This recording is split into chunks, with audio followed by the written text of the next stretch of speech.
Now, there are a couple of names that are intriguing as far as edge rushers or defensive tackles that are still out there. So Matt Ioannidis, defensive tackle. There's Shelby Harris, another DT. Again, these are older guys. Melvin Ingram, that's a guy that's long in the tooth, but still pretty productive.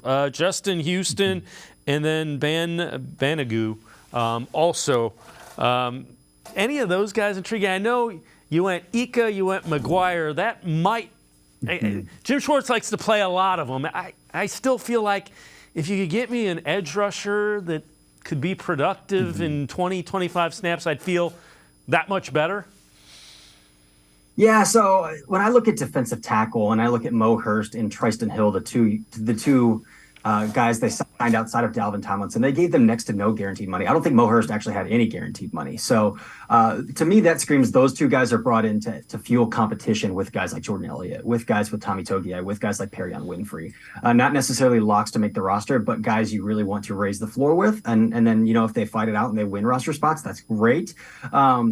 So when you really look at it, it's Dalvin Tomlinson, Siaki Ika are really the only two locks in that room that I would say, and that makes me feel a little uncomfortable. So a guy like Matt Ioannidis, who has some inside-out versatility, would be a huge signing, I think, at this phase in free agency, because I do think he starts. If he were to get signed, he'd come in and start next to Dalvin Tomlinson. That allows Siaki Ika to ease into a rotational role. That allows Perion Winfrey to be a healthy scratcher, maybe not even be on the team when we kind of look at it. That allows Jordan Elliott to really have to fight for a roster spot. So I just feel uneasy about potentially Mo Hurst or Tristan Hill being your starting defensive tackle or starting Siaki Ika right away. So adding another guy to the room with some veteran presence again, and a ton of starting experience with Washington and Carolina would be huge for this team.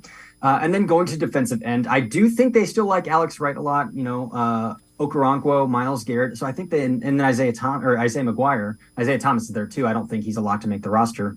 I think they have a solid 4-man rotational with Wright and McGuire outside of Okoronkwo and Garrett. But what I do think they need is that designated pass rusher. So the Melvin Ingram type, the Justin Houston type, the Ben Banagu type, a guy who's really just coming in obvious passing situations to pin his ears back. Not a guy you're going to stick on the field when, you got to plan for the run very often, but a guy you can just stick outside on the outside shoulder of Myles Garrett, somebody you can stick on the outside shoulder of Okoronkwo and just, let him get after the quarterback. And so a veteran guy like Ingram, Houston, or a young guy, Ben Banagu, who was a former second-round pick, extremely athletic, but didn't really pan out with the Indianapolis Colts. But if you tell him to come in and be a designated pass rusher, you're only coming on the field when you have to pin your ears back and get after the quarterback. He'd be really cheap too. So I see the intrigue with a guy like Ben Banagu as well. Yep, and you're going to see a lot of that with Jim Schwartz. Jim Schwartz will have guys that have defined roles on that defensive line as well.